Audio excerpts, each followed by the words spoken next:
નમસ્કાર ખેડૂત મિત્રો, હું દિલીપ ઠાકોર, મહારાજા એગ્રો સેન્ટર ભીલડીથી આપણે એક એવા પ્રગતિશીલ ખેડૂતની મુલાકાતે આવ્યા છીએ. એમનું નામ છે ગોહિલ કીર્તિજી જવાનજી. એમને જોઈ શકો છો એક ઓર્ગેનિક ખેતી કરેલી છે, એની અંદર એમને હળદર વાયેલી છે.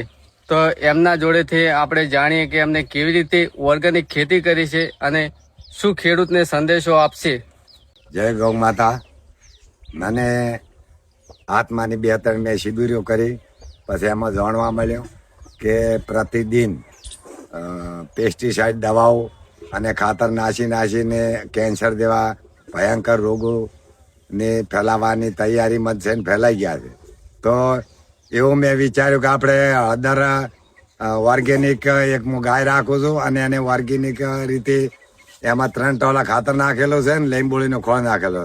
બાકી એમાં કોઈ મચ્છી જીવાત કોઈ પડતી નથી અને આજ સિવાય કોઈ દવા નાખેલી અંદર નથી. નમસ્કાર મિત્રો, તમે જોઈ શકો છો કેટલી મસ્ત મજાની એકદમ લીલીછમ અત્યારે હળદર ઊભી છે એમની. અને ઓર્ગેનિક તમે પણ ખેતી કરવા માંગતા હો તો નીચે નંબર આપેલો છે ખેડૂતનો, તમે કોલ કરી અને માહિતી લઈ શકો છો. અને વધુ માહિતી મેળવવા માટે, ખેતીને લગતી માહિતી મેળવવા માટે અમારા મહારાજા એગ્રો પેજને ફોલો કરો.